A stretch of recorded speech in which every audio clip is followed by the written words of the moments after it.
Kalian? Yes, Hi. hi. Hi. Am I pronouncing your name correct? Yes, my name is Carleen. I'm calling Carleen. from Antwerp, Belgium. Yes, Okay, Carleen. Carleen. Carleen. Okay. But Caroline is fine. Okay. Beautiful. Hi, I'm going Hi. to try to ask my question as best I can in English. I've been at this for a long time, since I was young, the search. Um, Although I have quite good cognitive understanding and in flashes and glimpses, also the experience.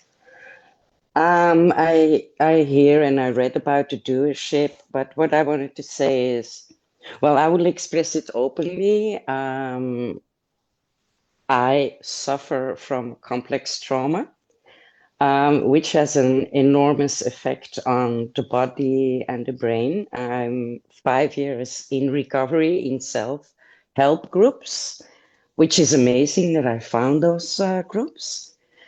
So what I struggle with is, although that the personality is not real and that there is a part of me which is not separate from the all and the absolute, I do have these, how do I say, that sweeping away from the body and the mind that goes in rumination and hurting. And that is something I still struggle with, like, because doing nothing brought me actually to my rock bottom. So I noticed that I actively have to do something about working with the trauma and things. So I don't know if you could shed some light on it. Yes. I know it's a complicated question, but and Yes. don't be scared to trigger me or anything. I know everything about trauma by now, so Hold on. Well, trauma. I also know something about trauma. It has been a part of my existence too. And what I can say is that at the root of it is the conceptual self. Now, it is not to say that we are trying to undermine by saying that. And yes, in the moment, the intensity can be so much that one can get carried away, totally get lost in the whole thing. And it can seem like there's no end to this. But you see, I would personally say that it's perfectly okay to go for therapy, to speak to people. But at the end of the day, you can also make this investigation as to what are the layers that are covering in the form of beliefs, that are covering this potent truth of being in the form of beliefs and thoughts. And the light of witnessing, as I mentioned earlier, it begins to reveal the illusion that is trapped in the body. It's not the trauma that is stored in the body, it's the illusion that is stored in the body as memory. And we can question how much of it is real. And there comes a time when we start, when with this awareness, we start recognizing that the intensity that we are experiencing in the moment and the story that is going around it can be separated. There's usually a very strong story going around the thought, the sensation, and it's a vicious cycle because the story is perpetuating the sensation, and then sensation is bringing more and more story. Why me? Why this? Why that? And I see no escape from it.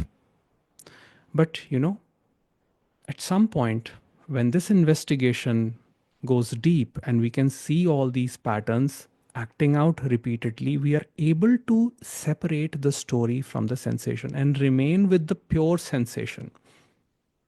Now that starts changing everything when we can see that story is perpetuating the sensation. We remain with the pure sensation. Now that can feel very intense in a given moment. It is not to say that one will not have a reaction to it. One will have a reaction to it. But there will be an underlying base awareness which knows that it is not real and it's going to pass after a couple of hours, maybe a couple of hours or a couple of days, depending upon the level of intensity we are experiencing in a given moment. So, you know, slowly what happens is that as this awareness dawns more and more, even before the patterns begin to erupt, they subside.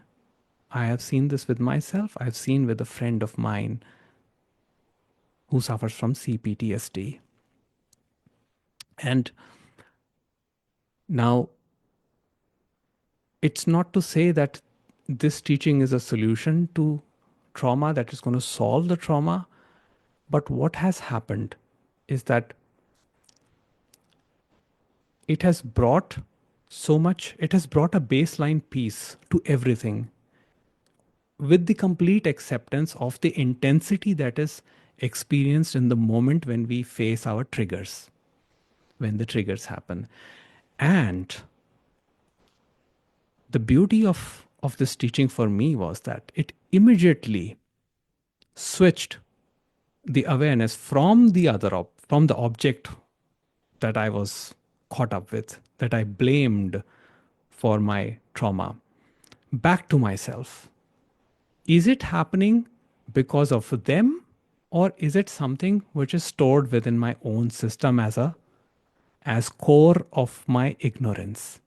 You see, the moment I invert, when the mind inverts on itself, there is only one possibility. The mind dissolves into awareness because it has no movement. But once mind starts moving, that means when I start pinning the blame on the other person, you are responsible for my, that is when the story is being spun, you know, in like a web. You are responsible. You have done this. You have done that. That is when the story keeps becoming bigger and bigger in the form of a web. And that keeps on increasing the sensation even more. So the anxiety can be through the roof, which can lead to a violent reaction also. But when the mind inverts on itself and questions its own existence, there is this recognition that this situation has happened with me thousands of times. I'm caught up in the same loop, you know. There is this awareness, and that awareness is the light of witnessing that I talk about. That awareness itself brings relief. Now, you may still experience triggers, you may still experience turbulence in a given moment. That may not completely go away. But the moments in between, you enjoy life fully. It does not stop you from living your life. Because in those moments, in the time, in the horizontal time when you're living your life, you do not condemn yourself for having a reaction. You do not blame yourself or another person for this whole dynamic that has shown up as trauma. You do not condemn your parents or blame them. Because, again, when I started this talk, I said that I cannot find an intermediate cause. Let's say my trauma. My trauma, where did it come from? My parents? But then my parents were also subjected to trauma. They have their own trauma. Where did that come from? From their parents. So if we try to find the origin of the chain, we will actually come to nothing. But when we get caught up in an intermediate cause, they are responsible for my misery, my parents or my spouse or my relatives or it can be anything. When the mind is flowing outwardly, it is creating this subject object split, subject being me and object being the other. This separation is suffering. But when mind inverts on itself and questions its own reality, which happens on this path, then there is no other option but the mind dissolves in the awareness, awareness of being. Now, again, the mind comes up because life, as we know, has to happen, right?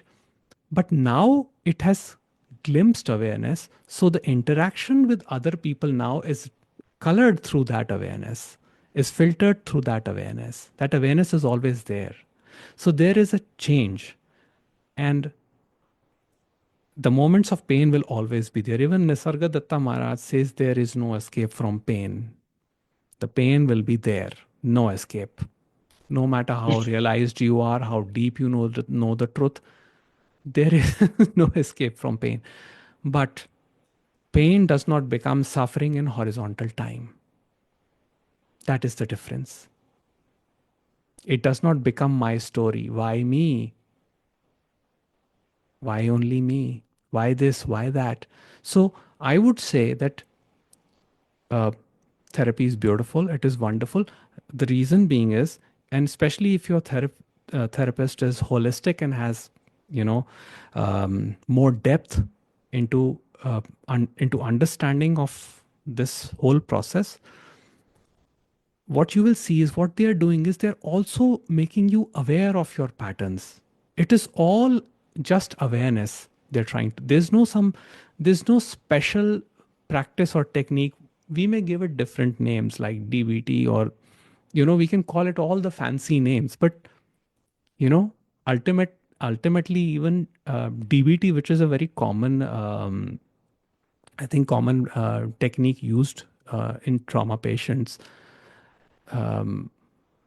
Please pardon me for the language if I'm not using I'm not very familiar with the Western view of things, so I'm just using my Eastern vocabulary.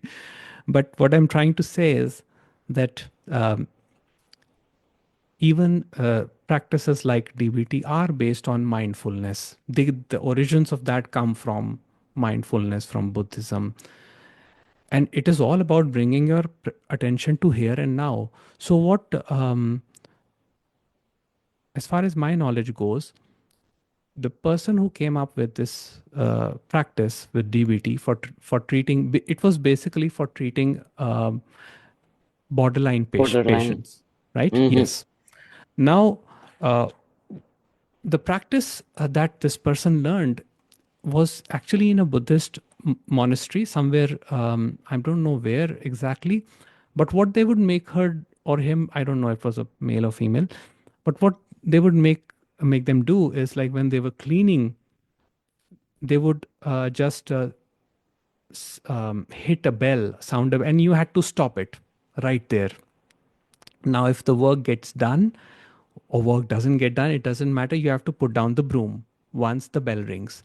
Now, this would immediately create that trigger within them, right? Because they need to finish it. That's the whole thing. I need to get this finished. In that moment, they would just bring their awareness now. Now, bring your awareness now. Bring your awareness to the pure sensation and disconnect from the story, right? So that when you stay with the pure sensation, all sensations dissolve in awareness. I'm sure Hmm. you must, all of you must have experienced it. If you put total attention into a sensation, when I say total attention, I mean no story happening anywhere, no story going on anywhere, but just total attention into the sensation. It may feel like a current in a given moment, and there may be this intensity to lash out something, but if you're able to stay with it totally present, you will see that it dissolves, it goes. And that is the clue. Hmm. That is the clue. Hmm. You are not that wave. You're not that wave that has come up. That is just an arising Hmm. manifestation. You are the ocean. So you are, calmness is your true nature, restfulness is your true nature. And it doesn't require any special practice other than just bringing yourself here now. That's it. Thank you. Yeah, it is very complex. Even I was 10 years ago in dialectical Mm-hmm. behavioral therapy, not because I'm a borderliner, Mm-hmm. thank God for that. But it was Marsha Linehan. She's a Zen Right, right, Roshi who right. devised it. Hmm. But I noticed it's not enough, and Yeah. it's just since 5 years that I am like in a worldwide Zoom group. It's actually fantastic.